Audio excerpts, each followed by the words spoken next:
live on the Syracuse Orange football Facebook page, and we are coming to you following the conclusion of not only Syracuse Notre Dame, but the conclusion of the 2020 football season. It is over. Syracuse will finish 1-10 on the season. A 1-10 season for Syracuse football. That's just the second one-win season for the Orange since World War II. Technically the second. They finished 1-10 in 2005. They took that win away. You know, you get one win and they take it away from you due to NCAA sanctions put out a couple years ago on Syracuse. All told, Notre Dame wins 45-21. We are here live with you thanks to our friends at Krause Health, and here for the last time on the Syracuse Orange football Facebook page for the season. So yeah, that was the final in South Bend, 45-21. I'm old enough to remember when Syracuse was actually in that football game. There was a time when Syracuse was competitive, was flying around, making plays, playing with energy, playing with purpose, turning the ball over, and actually making Notre Dame sweat a little bit. But Notre Dame being Notre Dame, they eventually pulled away and won. Giving the Irish 4 turnovers certainly is not going to help your cause. There were some interesting officiating calls in this game, to say the least. I think eventually, again, the turnovers override that. Notre Dame's Notre Dame. They're going to overcome that. But you go back to the second quarter. Syracuse is down 7-3. Okay? Or were they up 7-3? They're actually up 7-3 at this point. And there is a penalty called on the Orange where Kingsley Jonathan comes in. He whacks Ian Book in the face, Notre Dame quarterback. It's a penalty. I mean, there's no question that was a penalty. And it's a roughing the passer. Notre Dame takes advantage of that. They go up 10-7.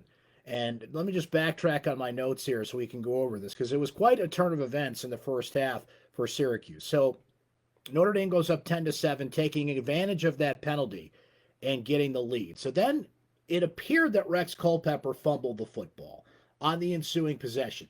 It may have looked like his knee was down, though. I think his knee was down. I think that review, Syracuse kind of got, boned out of a call there a little bit, benefit of the doubt, but, you need, as they like to say, inconclusive evidence to turn these things around. And Syracuse didn't have it. So on the next play, Notre Dame scores. Now it's 17-7, and we've got about a minute and a half to go until halftime.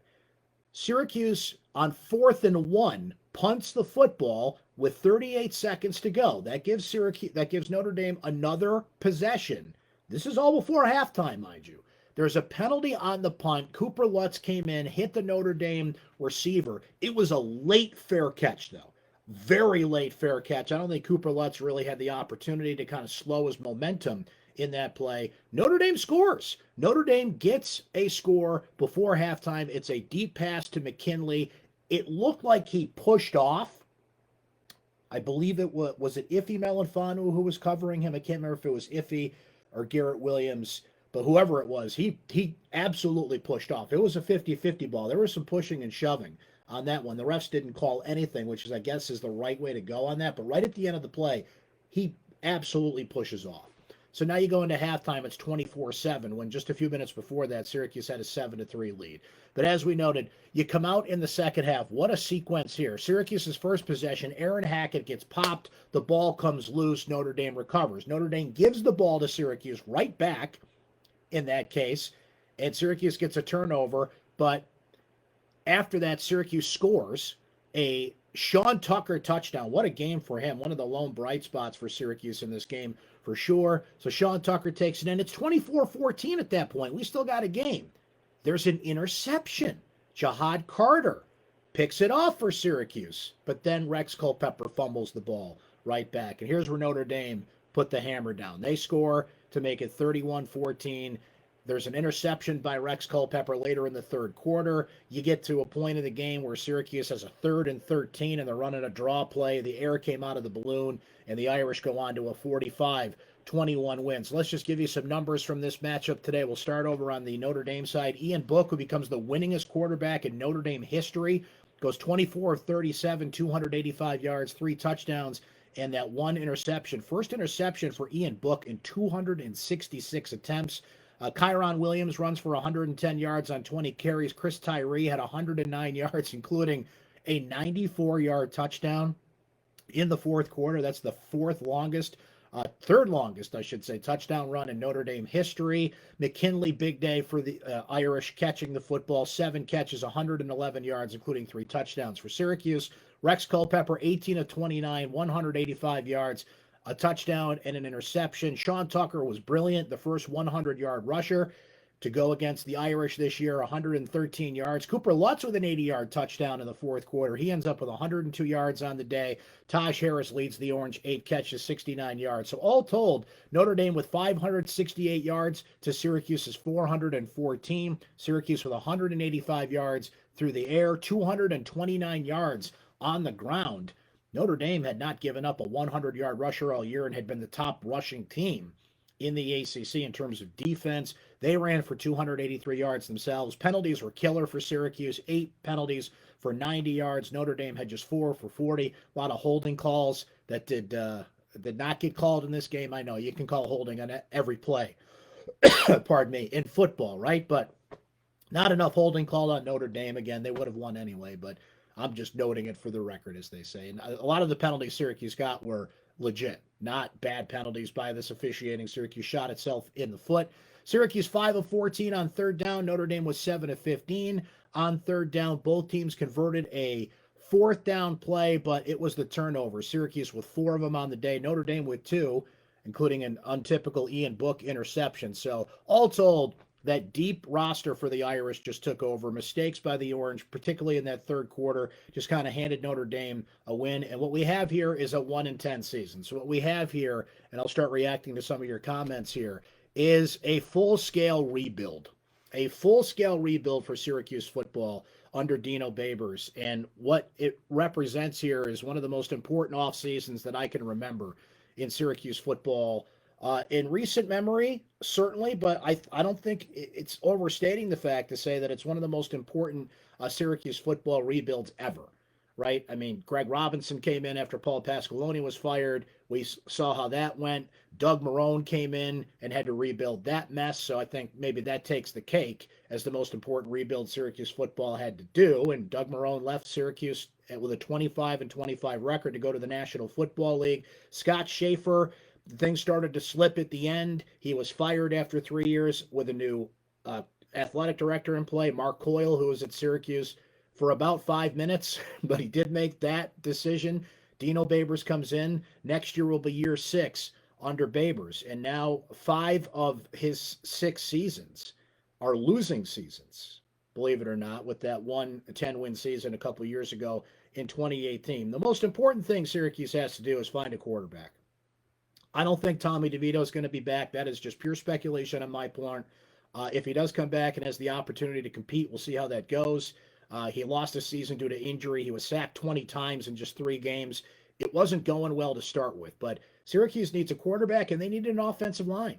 It's that simple, because I think, as you guys saw tonight and we saw throughout the season, this team has talent on defense. They have started 6 freshmen at points in the last few games on defense, and they're all making plays. They're not out there just as placeholders. You know, Garrett Williams got beat a little bit more than usual today. Ife Melifonwu is an experienced player. He's not a freshman, but this is a deep, talented secondary that's going to have Andre Sisco drafted, that's going to have True Williams drafted, that if Ife Melifonwu leaves, that's why I thought of him, I think he could get drafted. But guys like Garrett Williams, Rob Hanna, Jihad Carter, who had the interception in this game, there's talent in that secondary. I think by and large, Syracuse fans, and you guys tell me in the comments, but I think people like the defense. They like the defensive approach. They see the talent there. Sean Tucker is a terrific running back, as he demonstrated again today. Syracuse found itself a gem there. A lot of people were reminded of Joe Morris and his running style and the type of back he is.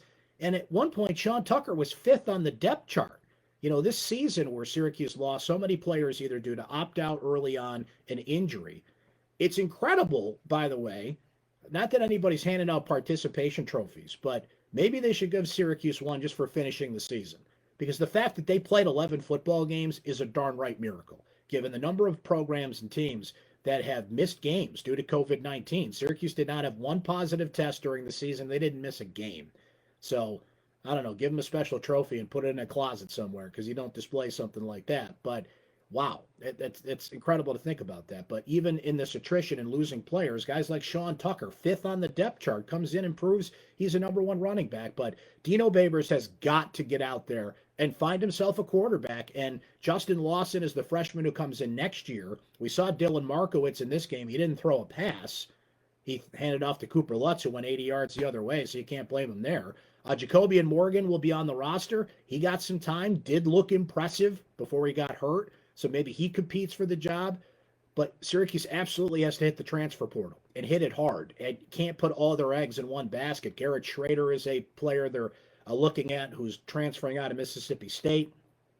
He looks impressive on film, looks like a guy that can help Syracuse, but you can't put all your eggs in one basket. So you got to get a quarterback and you got to get an offensive line. It's that simple. If Syracuse can find that, then they might actually be a competitive team next year. I'm not saying win the ACC competitive, but they could be a 6 or 7 win team next year, maybe even more. Those happen to be the two biggest positions on the football team, right? In a sense, if you don't have a quarterback, you don't have an offensive line, or vice versa. You don't have a football team. It's that simple. That's what we learned in 2020. You can't. And believe me, I'm not a fan of Sterling Gilbert and his offensive philosophy. Syracuse was a little more aggressive today. Good for them in the sense that they did empty the playbook a little bit. They were aggressive. They did get into tempo before things fell apart and Rex Culpepper started turning over the football and, the air came out of the balloon, so to say. But at least Gilbert was a little more aggressive in his offensive approach. I'm not impressed with him, though. I'd like to see Syracuse open things up, be more creative, get back to what they were. And at least for the first half, we saw that. But, guys like Taj Harris and Nykeem Johnson who moves on and Courtney Jackson, there's talent on this team. Aaron Hackett fumbled today. I feel bad for the kid. And had he caught a touchdown, he would have been the all-time leading player at that position in terms of touchdowns in Syracuse history. He did not get in the end zone today. But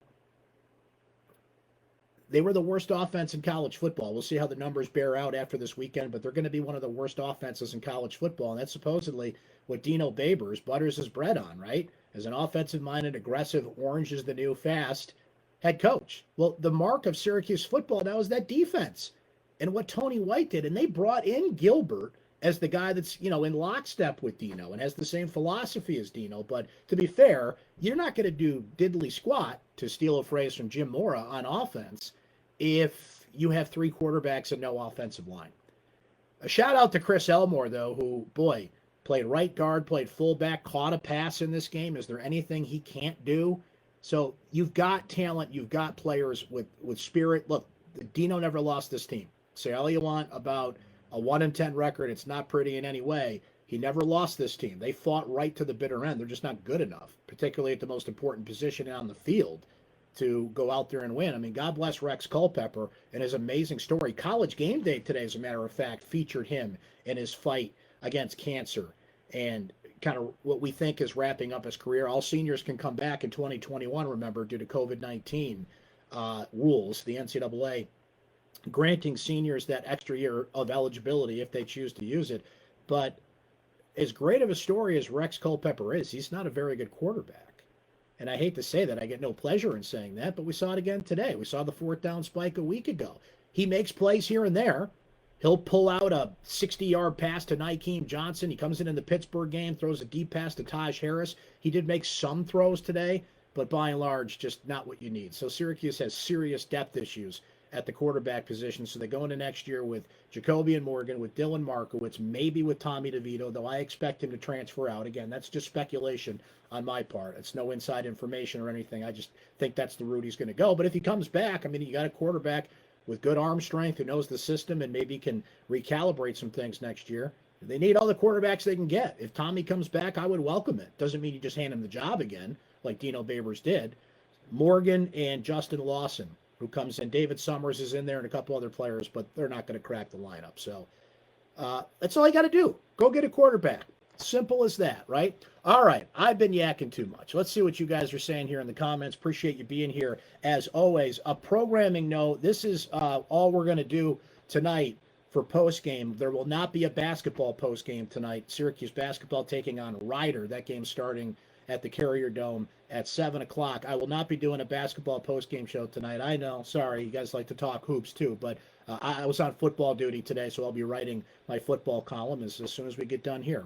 But for the most part, we'll be doing basketball post games, obviously, with football season over. So make sure you hop on over to the Syracuse Orange basketball Facebook page after hoops games this season. And here I'll be chatting hoops with you with some cool things to come. So stay tuned for that. All right, let's see what you guys are saying here in the comments. Rob saying, happy holidays, Mr. Axe. Same to you, Rob. You don't have to call me Mr. Axe. I don't see my father in this room. Although our defense has moments where it lacks fortitude, as Scott Schaefer would imply, when it comes to stopping the run. I'm a big fan of Tony White and what he's done this year as defensive coordinator. Next year, offensively, we have a lot of promise at our skill positions. I like DeVito, but I like the idea of that kid coming in from Mississippi State to compete with him. He mentions running backs, receivers, tight ends look good, which brings me to the offensive line. I look forward to seeing Chris Blake, but we might need a few more like him. That's absolutely right. Syracuse has got to find 4 or 5 Chris Blakes out there on the transfer market. They have what you saw on the field today could have been the worst offensive line in college football with Syracuse and the best offensive line in college football with Notre Dame. Full stop out there. Ruben saying you can go out and get a good quarterback, but it starts with the O-line. Hence the theme here. If the O-line can make a good or bad, decent quarterback look good, a good quarterback can't make a bad offensive line look good. Ruben, ain't that the truth? John says, tired and frustrated of officials calling these games so one-sided, the roughing the passer when Kingsley's momentum carried him into book, the fumble that never should have been called, and the one-sided OPI calls, offensive pass interference. I don't think Notre Dame got one holding call the one game. No, John, they got one call in the fourth quarter with their backups in. I agree with you here. I'm sorry. There was multiple holding calls that should have been put out there, and I get it. You can call holding on every play in football, but Notre Dame had, I think 2 holding calls the whole game, okay? I disagree with you, though. Kingsley Jonathan smacked Ian Book in the face. That's not momentum. You can't touch the quarterback, right? That was roughing the passer. You can't get called for that. It was a bad play, and he's got to be smarter than that as a senior. Results in a touchdown. I think it was McKinley, right, for Notre Dame, who caught that touchdown right before halftime. He absolutely pushed off. There's no question about it. So I'm with you, and when it comes to Notre Dame, there's always that belief that Notre Dame gets calls and refs are in favor of Notre Dame, particularly in South Bend. They did nothing today to dispel that reputation. The officiating was bad in key spots. That's not why Syracuse lost, but it doesn't help a team like Syracuse when you're taking touchdowns off the board, you're giving Notre Dame fumbles they don't deserve, which resulted immediately in a touchdown. Let's not make it any easier on the number 2 team in the country. Ultimately, I think Syracuse would have lost because of what we talked about. I mean, this is not a good team. It's not a good quarterback. It's not a good offensive line, and they turned the ball over legit 3 times. That one Rex fumble, yeah, his knee was down, but they turned the ball over 3 times in a legit fashion, if you will. But can't disagree with what you're saying, John. Antonio chimes in to say, I'm glad the football season is over because outcomes are just not going to change. With the coaching and player lineup we have, we need a new offensive coach and we need a new quarterback who can also run. Antonio, you're 100% right. That's why I'm encouraged to see what Jacobian Morgan can do in a setting where he'll compete. He knows the offense a little bit. He got a taste of it this year. That type of quarterback. I think Justin Lawson fits that profile. And here's an interesting nugget. Justin Lawson, who is an incoming freshman for the class of 2021, I don't believe he's coming early. I know that Josh Huff is coming early, the running back, Deuce Chestnut, a highly recruited defensive back, one of the highest rated recruits, period, for Syracuse in the last decade. He's coming early. A couple other guys. I don't believe Lawson is. But the interesting thing is Justin Lawson trained in the offseason in California with Ian Book, Notre Dame quarterback. So hopefully a lot of that luck of the Irish rubbed off on him. As far as a new offensive coach, I wouldn't hate it, but I don't think Dino's going to do it. I feel awful for Mike Cavanaugh, the offensive line coach. He's got a situation in his family. Nate Mink wrote about it. His wife needs a transplant. I have not heard an update on that. I hope she's doing better. But I think you got to start over on the offensive line.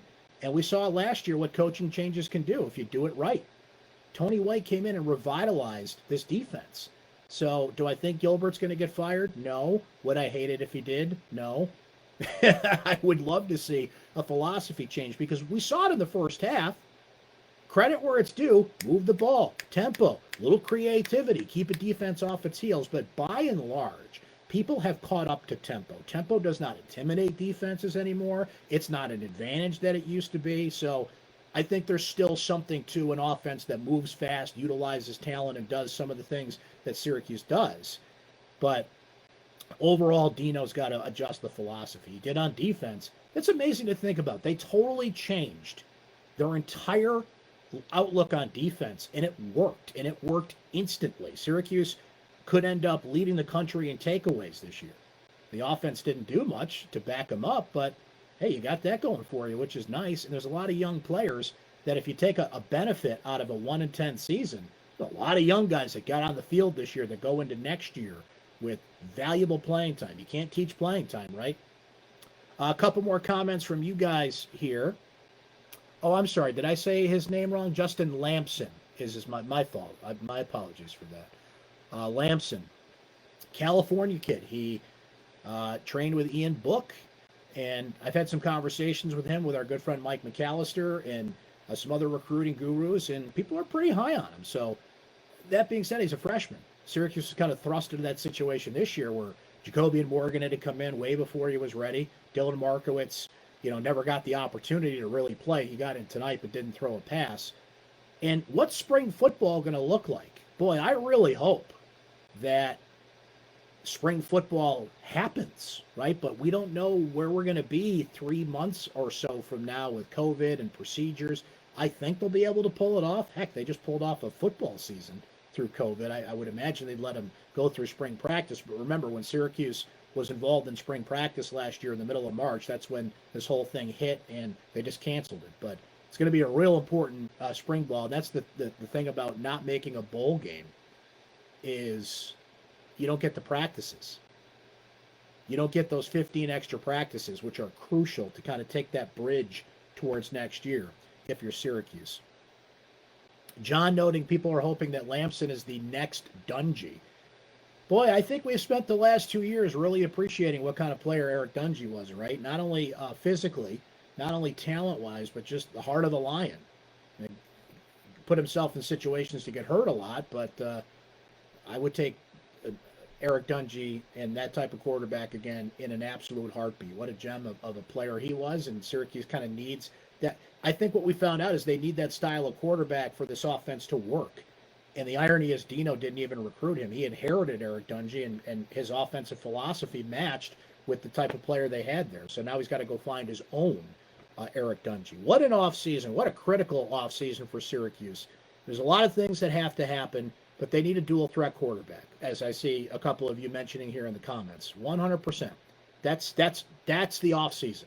And the kind of the drawback of that is you're getting, now Lamson's coming in, and you've got a couple on the roster as we mentioned, but if you go get a transfer, it's a Band-Aid, right? It's patchwork. It's not a player that you recruited and developed. But that's the way of the world. The transfer market's going to be wild, and I think we got to keep that in mind, guys. The one-year transfer waiver rule is expected to go away, and there's going to be a lot of teams out there looking for players. Syracuse is going to be in a very crowded field when it comes to the transfer portal.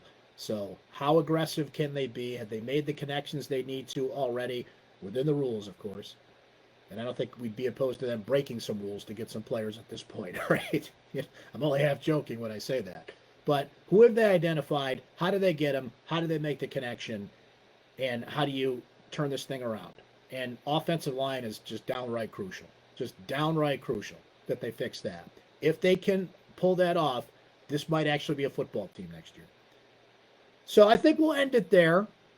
Sorry that you guys watched such a bummer of a season, right? But I appreciate you being here. Appreciate you watching after every football game this year. As noted, we're going to do this after basketball games. So flip on over to the Syracuse Orange Basketball Facebook page after SU Hoops games. Again, I will not be there tonight because I'm on football duty today. But now we flip over to basketball mode fully after today. And we'll be chatting live after those Hoops games throughout the winter. We'll see how they do. Boy, Kadari Richmond really made an impact the other night. We'll see if he can push for playing time and what kind of basketball team this develops into. But another football season has come and gone. The Orange finished 1-10, and now A major rebuild is underway. We will certainly keep you updated on that here on syracuse.com throughout the winter and into the spring. And before you know it, it will be football season again. And my thanks to Krause Health.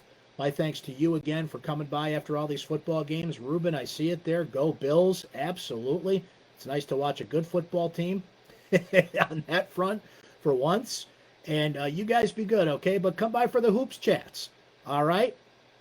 Thanks for coming by tonight. Thanks to Krause Health. And we will be back at you. Let's see. So it's Tuesday night. Late one, too, as Syracuse plays Rutgers at 9:30 and throughout the basketball season. So we'll talk to you then.